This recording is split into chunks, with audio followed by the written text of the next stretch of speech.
श्री शिवाय नमस्तुभ्यम। हर हर महादेव। दोस्तों, आप सभी लोग जानते हैं कि 20 फरवरी 2025 यानी गुरुवार को पड़ रही है फाल्गुन महीने की अष्टमी तिथि। और दोस्तों, ये वो तिथि है जो फाल्गुन महीने में पड़ने वाली सबसे बड़ी तिथि है, क्योंकि यह गुरुवार के दिन पड़ रही है और इसका बहुत ही बड़ा और विशेष महत्व होता है। पूज्य गुरु जी ने कहा है, अगर कभी भी मौका लग जाए और फाल्गुन महीने की अष्टमी तिथि गुरुवार को पड़ जाए तो आप लोगों को 11 चावल दाने का उपाय तो अवश्य ही करना चाहिए।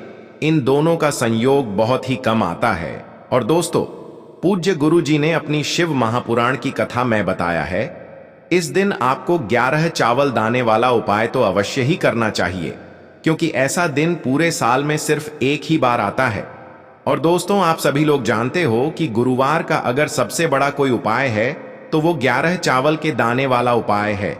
तो दोस्तों, इस फाल्गुन माह के गुरुवार के दिन आप लोगों को इस 11 चावल दाने वाले उपाय को जरूर करना है।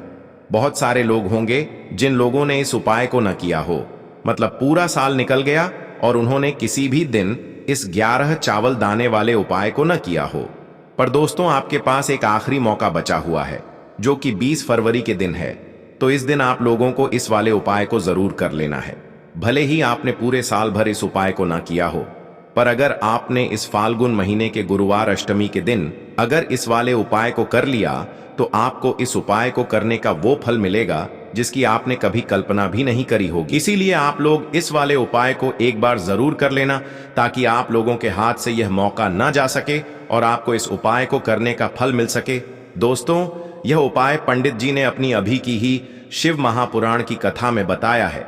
जिस उपाय को आज हम आपको बहुत अच्छे से समझाने वाले हैं, इस वीडियो को देखने के बाद इस उपाय को समझने के लिए आपको कोई और वीडियो को देखने की जरूरत नहीं पड़ेगी। तो चलिए दोस्तों, उपाय को शुरू करते हैं। देखिए, यह इस फाल्गुन महीने के गुरुवार के दिन यह इतना खास होता है, इतना महत्वपूर्ण होता है।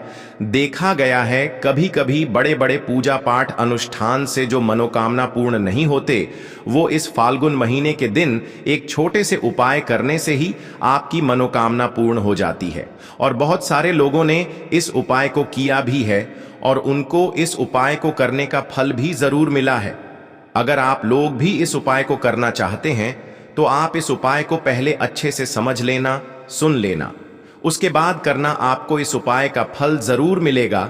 और इस उपाय को कर लेने से आपके घर में चाहे किसी भी प्रकार की दुख और समस्या क्यों ना चल रही हो, आपको उसका कारण भी नहीं पता है कि भाई यह समस्या किस कारण से चल रही है। उसका कुछ भी कारण हो सकता है, जैसे पितृ दोष हो सकता है या किसी भी तरह का मंगल दोष भी हो सकता है। तो इस दिन आप लोगों को यह वाला उपाय कर लेना है। यह एक ऐसा उपाय है जिस उपाय को अगर किसी विशेष दिन पर किया जाए तो भाई उस विशेष दिन का जो है वह तो हमें मिलता ही मिलता है। पर हमने उस दिन पर इस उपाय को किया है तो हमें उससे भी बड़ा फल मिलता है, और फल बहुत जल्दी मिलता है, क्योंकि आप इस उपाय को बहुत ही बड़े और विशेष दिन पर कर रहे हो। तो चलिए अब उपाय के बारे में बात करते हैं, लेकिन उससे पहले आप लोगों को यह जानना आवश्यक है कि आखिर यह उपाय किस समय करना है, किसको करना है और कैसे करना है। तो चलिए हम आगे आपको वीडियो में एक एक करके बता देते हैं। लेकिन उससे पहले अगर आप लोग हमारे चैनल पर नए हैं तो हमारे चैनल को सब्सक्राइब कर लेना और इस वीडियो को लाइक करके कमेंट बॉक्स में श्री शिवाय नमस्तुभ्यम ओम नमः शिवाय जरूर टाइप कर देना। तो दोस्तों, इस 11 चावल के दाने वाले उपाय को हमें इस गुरुवार अष्टमी के दिन कैसे करना है, किसको करना है, किस समय करना है और कहां पर करना है, ये सारे सवालों के जवाब आपको इस वीडियो में मिल जाएंगे। और जो ये वीडियो देखेगा भाई, उसको 11 चावल के दाने वाला उपाय जरूर करना चाहिए, क्योंकि इस दिन एक चावल के दाने का भी बहुत ही बड़ा और विशेष महत्व होता है। और जब बात आ जाए 11 चावल के दाने की, तो ये सोने पे सुहागा वाली बात हो जाती है और ये एक बहुत ही बड़ा उपाय हो जाता है इस गुरुवार अष्टमी तिथि का। तो अब दोस्तों, इस 11 चावल के दाने वाले उपाय को आखिर करना किसको है, सबसे पहले हम लोग वो बात जान लेते हैं। तो देखो, घर की जो बड़ी माताएं बहनें होती हैं, उन माताओं बहनों में से कोई भी एक बड़ी माता बहन इस वाले उपाय को कर सकती है। और दोस्तों, अगर आप चाहें तो अपने घर में से सभी सदस्यों को भी इस उपाय को करवा सकते हैं। अगर किसी व्यक्ति की खुद की कोई मनोकामना है, खुद की कोई दुख और परेशानी है जो कि वह अपने लिए ही करना चाहता है इस वाले उपाय को, तो वह खुद अपने लिए भी कर सकता है। बाकी अगर कोई घर में से ऐसा है जो कि अपने पूरे घर परिवार की सुख और शांति के लिए ये वाला उपाय करना चाहता है तो भाई वह भी कर सकता है, उसमें भी कोई दिक्कत वाली बात नहीं है। कहने का मतलब ये है कि इस उपाय को हर एक सदस्य भी कर सकता है और पूरे घर परिवार के सदस्य के लिए घर की बड़ी माताओं बहनों में से कोई एक माता बहन भी कर सकती है। माताएं बहनें अगर घर में उपस्थित न हो या वो यह वाला उपाय न कर पा रही हो तो फिर घर का कोई बड़ा सदस्य भी इस 11 चावल के दाने वाले उपाय को कर सकता है, चाहे फिर वह पुरुष ही क्यों ना हो, उसमें कोई भी दिक्कत वाली बात नहीं है। अब दोस्तों, इस 11 चावल के दाने वाले उपाय को हमें करना कहां पर है? हमें इसे शिव जी के मंदिर में जाकर करना है।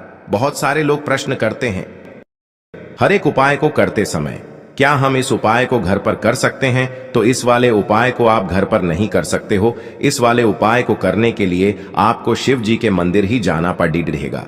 उसके बाद में दोस्तों जो अगला प्रश्न निकल कर आता है वो यह आता है इस उपाय को लेकर कि आखिर इस उपाय को हमें किस समय करना है, सुबह के समय करना है कि शाम के समय करना है? तो देखो, इस वाले उपाय को आप लोग सुबह के समय भी कर सकते हो और शाम के समय प्रदोष काल में भी कर सकते हो। अब अगर आप पूछो कि भाई सबसे उत्तम समय कौन सा रहेगा इस 11 चावल के दाने वाले उपाय को करने का, तो हम आपसे बस यही कहेंगे कि इस उपाय को आप सुबह के समय करेंगे तो ज्यादा बेहतर होगा। बाकी अगर प्रदोष काल शाम के समय भी करेंगे तो भी अच्छा होगा, उसमें कोई भी दिक्कत वाली बात नहीं है। तो अब दोस्तों जो अगली सबसे बड़ी और महत्वपूर्ण बात आती है वो यह आती है कि सुबह अगर हम उपाय को करेंगे तो हमें कितने बजे से लेकर कितने बजे तक के बीच में करना है, और शाम के समय प्रदोष काल में करेंगे तो हमें कितने बजे से लेकर कितने बजे के बीच में करना है। तो देखो, सुबह जितनी जल्दी हो सके आप उपाय को करने की कोशिश करना। बाकी अगर किसी कारणवश लेट भी हो जाओ, थोड़ी देर भी हो जाए, तो 10 या 11 बजे तक भी आप उपाय कर लेना, पर 12 बजे से ज्यादा देरी न हो, ठीक है? इस बात का ध्यान रखना। उसके बाद में दोस्तों अगर शाम के समय प्रदोष काल की बात करें, प्रदोष काल का जो समय होता है वो शाम के 6 बजे से शुरू हो जाता है। मतलब शाम के 6 बजे से लेकर 7 बजे के बीच का जो समय होता है ये समय प्रदोष काल का समय होता है। पर अभी जो मौसम चल रहा है इस मौसम में जो है शाम बहुत देरी से होती है, तो आप इस उपाय को 7 या 8 बजे के बीच में भी कर सकते हो। मतलब शाम के 6 बजे से रात 8 बजे के बीच में आप कभी भी इस वाले उपाय को कर सकते हो, उसमें कोई भी दिक्कत वाली बात नहीं है। अब दोस्तों यहां पर इस उपाय को लेकर एक और सबसे बड़ी बात यह निकल कर आती है कि इस 11 चावल के दानों को हमें लेना कहां से होता है, और हमें इस उपाय को करने के साथ में क्या और कुछ भी सामग्री ऐसी होती है जो शिव जी के मंदिर लेकर जानी पड़ती है। तो देखो यहां पर हम आपको बता दें, सबसे पहले आप लोग ये जान लो कि यह जो 11 चावल के दाने वाला उपाय है, सिर्फ और सिर्फ आप उपाय की सामग्री लेकर कभी भी शिव जी के मंदिर मत जाना, क्योंकि हमें भगवान के सामने यह नहीं दर्शाना है कि अगर हम भगवान शिव जी के मंदिर आए हैं तो अपने फायदे के लिए आए हैं। तो इसलिए जो भी पूजन सामग्री है उपाय सामग्री है, 11 चावल के दाने, इसके साथ में आपको पूजन सामग्री भी जरूर लेकर जाना है। देखो अगर सुबह के समय उपाय कर रहे हो तो सीधी सी बात है, 1 लोटा जल तो आप लेकर जाओगे ही जाओगे। वही 1 लोटा जल अगर मिट्टी का जल हो तो बहुत अच्छा रहेगा। मिट्टी का जल कैसे बनाया जाता है इसके लिए हमने पहले से बहुत सारी वीडियोस बना दी है। आपके पास इस दिन एक आखिरी मौका रहेगा मिट्टी का जल शिव जी पर चढ़ाने का और उपाय को करने का। बहुत बड़ा आपको इस दिन फल मिलेगा। तो इसलिए इस दिन हो सके तो भाई मिट्टी का जल चढ़ाना, तो अपने साथ में कम से कम 1 लोटा जल तो आपको लेकर जाना ही जाना है। अगर मिट्टी का जल नहीं है तो घर का जल भी आप इस्तेमाल कर सकते हो। इसके अलावा जो भी पूजन सामग्री है, देखो 11 चावल के दाने ये अलग आपके रहेंगे और जो आपकी पूजन सामग्री रहेगी वो अलग रहेगी। पूजन सामग्री में आप जो भी चीज लेकर जाना चाहे वो लेकर जा सकते हैं, उसमें कोई भी दिक्कत वाली बात नहीं है। वहीं अगर हम बात करें शाम के समय की, तो शाम के समय शिव जी पर जल नहीं चढ़ता है। इसीलिए शाम के समय आप लोग एक दीपक तैयार कर लें जो कि गोल बत्ती का आटे का शुद्ध देसी गाय का घी का होगा, है ना।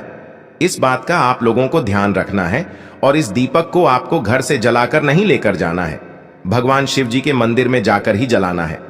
इस बात का भी आप लोगों को ध्यान रखना है। अब दोस्तों यहां पर हमें इस बात को समझना है कि यह 11 चावल के दाने हमें लेना कहां से है।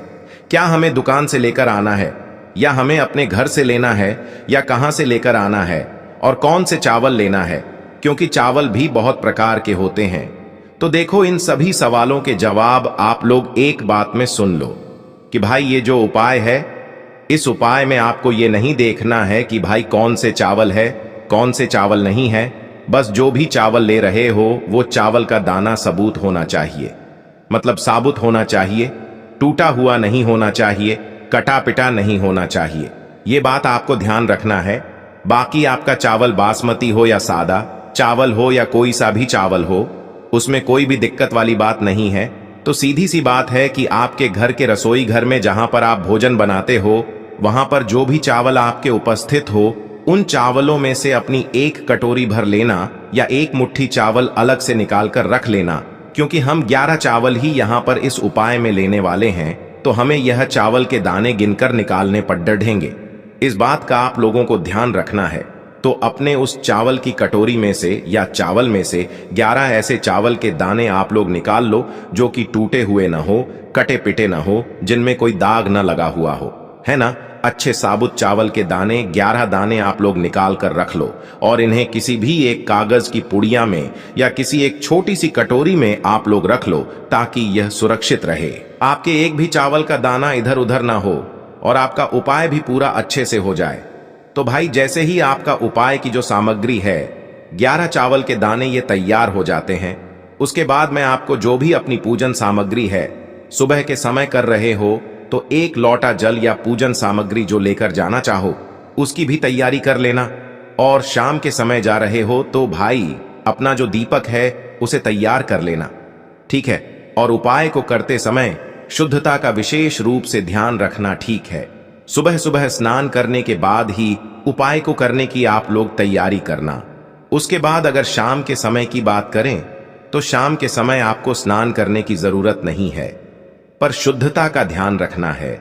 आपको स्नान तो नहीं करेंगे, आप हाथ मुंह धोकर भी इस वाले उपाय को शाम के समय प्रदोष काल में कर सकते हैं। इसमें कोई दिक्कत वाली बात नहीं है। तो आप अपने उपाय की पूरी सामग्री तैयार करके आपके पास ही में जो आपका शिव मंदिर हो वहां पर पहुंच जाइए।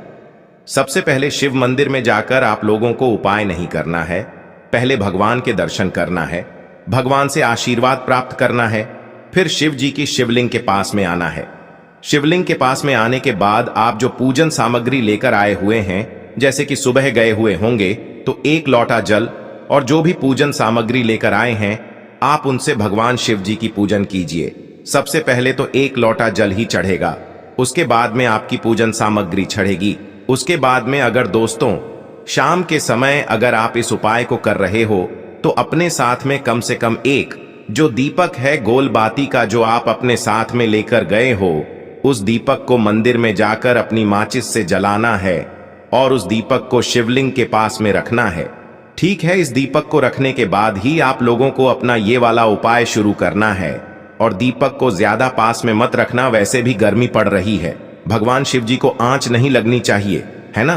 तो भाई जैसे ही आपकी पूजा अर्चना हो जाती है, आप भगवान शिव जी को प्रसन्न कर लेते हैं, उसके बाद में शिवलिंग के पास ही में आप कहीं पर बैठ जाइए, सामने या आसपास जिस जगह पर आपको बैठना हो वहां पर बैठ जाइए और अपने वह 11 चावल के दाने अपने सामने निकाल कर रख लीजिए, क्योंकि अब यहाँ पर उपाय को यहाँ पर करने की आपको तैयारी करना है। और इस तरीके से जब आप उपाय करेंगे, पूजन सामग्री करने के बाद, पूजन अर्चना करने के बाद, तो आपको उपाय का फल बहुत जल्दी और बहुत बढ़ा होकर मिलेगा।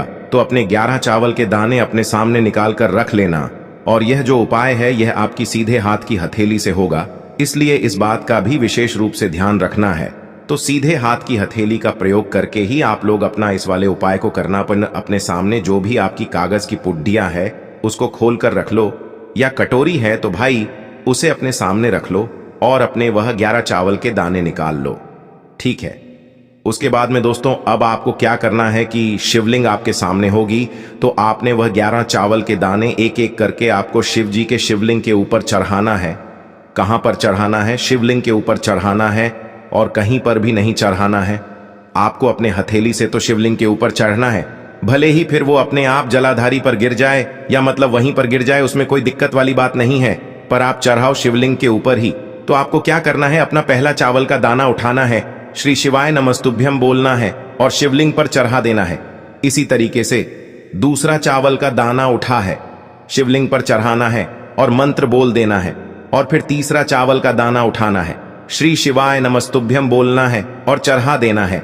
इसी प्रकार से आपको पूरे 11 चावल के दाने एक एक करके शिव जी के शिवलिंग के ऊपर चढ़ाना है और भगवान से प्रार्थना करते जाना है। मतलब प्रार्थना तो आपको आखिरी में करना है, पर हर एक चावल के दाने को चढ़ाते समय श्री शिवाय नमस्तुभ्यम जरूर बोलना है। उसके बाद ही में यह चावल का दाना शिवलिंग के ऊपर आपको चढ़ाना है। जैसे ही आपके 11 चावल के दाने शिवलिंग के ऊपर चढ़ जाते हैं, तो भाई उसके बाद में आपको क्या करना है, भगवान से अपनी मनोकामना बोलना है। मनोकामना भी कब बोलना है? जब आपका 11 चावल का दाना आपके सीधे हाथ की हथेली में हो और आप उसे चढ़ाने के लिए जा रहे हो। श्री शिवाय नमस्तुभ्यम बोलकर उस आखिरी चावल के दाने को शिवलिंग के ऊपर चढ़ा देना और भगवान से फिर अपनी वह मनोकामना बोल देना, जिस मनोकामना के लिए आप लोग अपना यह वाला उपाय कर रहे हो, जिस भी दुख और परेशानी के लिए आप लोग अपना यह वाला उपाय कर रहे हो। उसके बाद में जैसे ही आप अपनी मनोकामना बोल देते हो, आपका यह वाला उपाय पूरा हो जाता है। पर दोस्तों, उपाय को करने के बाद आप लोगों को 2 मिनट भगवान शिव जी के मंत्र का जाप जरूर करना है और मंत्र का जाप करने के बाद भगवान से एक और बार प्रार्थना करना है अपनी मनोकामना के लिए या अपनी जो भी दुख और परेशानी है उसके लिए। इसके बाद में आप लोग भगवान को देखकर, भगवान से प्रार्थना करके, उनसे आशीर्वाद लेकर वहां से उठ सकते हैं और अपने घर पर जा सकते हैं। बस दोस्तों, यहां पर यह वाला उपाय पूरा हो जाता है। इस तरीके से जो भी व्यक्ति छोटी छोटी चीजों का ध्यान रखते हुए इस 11 चावल के दाने वाले उपाय को करेगा, निश्चित सी बात है उसे उसकी मनोकामना जल्द ही पूर्ण होगी और जो भी दुख और परेशानी है वो भी बहुत ही जल्दी दूर होंगे। और दोस्तों, अगर आपको हमारी ये वीडियो पसंद आई हो तो हमारे इस वीडियो को लाइक और चैनल को सब्सक्राइब जरूर करें। हर हर महादेव, ओम नमः शिवाय।